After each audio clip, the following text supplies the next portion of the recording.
Bonjour, aujourd'hui on s'attaque à une de ces questions qui paraissent complètement inutiles mais qui sont au fond absolument indispensables. Fermez les yeux un petit instant. Essayez d'imaginer le son des montagnes, ce tintement régulier, presque musical qui flotte comme ça dans l'air. C'est bien sûr le son des cloches de vache. Mais voilà, le truc c'est que si on tend l'oreille, on s'aperçoit vite que toutes ces cloches, elles ne sonnent pas du tout pareil. Alors pourquoi ? Pourquoi cette incroyable diversité de sons ? C'est le petit mystère qu'on va essayer de percer ensemble. Pour tout comprendre, il faut revenir à la base, à l'origine de cette pratique. Parce qu'avant de devenir une sorte de musique, la cloche c'était avant tout un outil. Un outil qui nous vient d'une très très longue tradition pastorale. À l'origine, donc, la fonction était purement pratique. La cloche, c'était un peu le GPS de l'époque, si on veut. Pensez-y, dans les immenses pâturages, ou pire, quand le brouillard tombait d'un coup sur les montagnes, ce son permettait tout simplement aux bergers de savoir où étaient leurs bêtes. C'était simple, mais c'était diablement efficace. Mais attention, localiser le troupeau, ça, ce n'était que le début. Le vrai génie du système, c'est qu'il allait beaucoup plus loin. Il permettait une identification individuelle. Chaque vache avait sa propre signature sonore. Et c'est là que, franchement, ça devient passionnant. Hier, c'était la cloche. Aujourd'hui, on a la puce électronique. Le parallèle est assez dingue quand on y pense. Chaque cloche, avec sa note bien à elle, c'était une véritable carte d'identité sonore. Un éleveur un peu expérimenté pouvait reconnaître une de ses vaches juste à l'oreille, savoir si elle s'éloignait ou si elle se calmait. Un système d'identification ultra sophistiqué, bien avant l'arrivée du numérique. Et c'est à ce moment-là que l'histoire prend une tournure un peu poétique.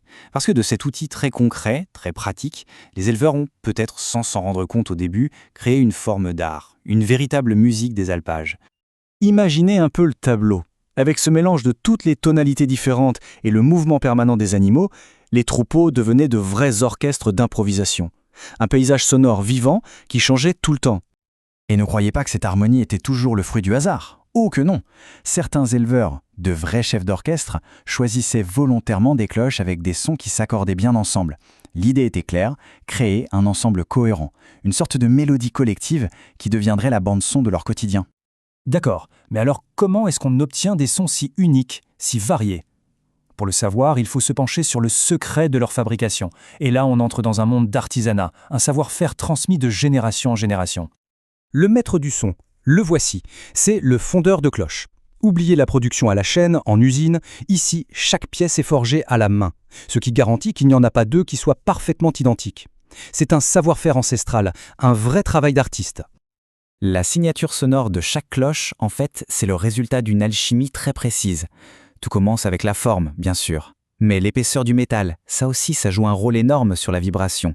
Et puis, il y a la taille de l'ensemble. C'est en jonglant avec ces trois éléments que l'artisan va littéralement sculpter le son. Avec tout ce travail artisanal, on comprend bien que la cloche devient bien plus qu'un simple objet utilitaire. Elle se charge de sens, elle devient un véritable symbole culturel. Dans beaucoup de régions des Alpes, par exemple, c'est un vrai trésor de famille. Les cloches sont décorées avec des motifs traditionnels, elles sont suspendues à des colliers magnifiques et ce sont elles les stars pendant les fêtes de la transhumance. Le son d'un troupeau peut même devenir la signature d'une vallée entière ou d'une famille. On pourrait se dire, c'est bien beau, mais aujourd'hui, avec les puces GPS, détrompez-vous. Même avec toute la technologie moderne, ce son continue de rassurer les éleveurs. Entendre les cloches, pour eux, c'est savoir que le troupeau est là, qu'il est en mouvement et que tout va bien. Allez, pour vraiment bien saisir la richesse de cet univers, on termine avec quelques détails bonus, aussi surprenants qu'indispensables bien sûr. Premier arrêt, la Suisse. Là-bas, on les appelle les Treichen ou les Glocken. Et niveau poids, ça peut aller de quelques centaines de grammes à plus de 15 kilos pour les grosses cloches de cérémonie. Oui, 15 kilos au cou d'une vache. Et forcément, ça fait du bruit.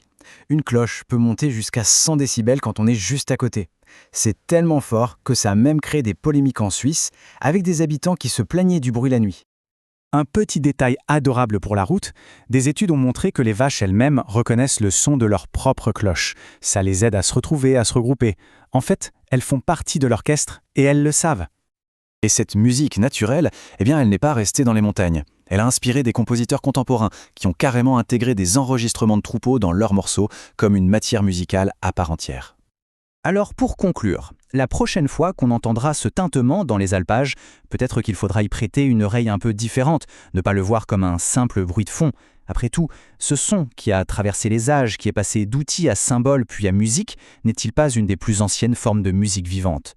Voilà qui laisse à réfléchir.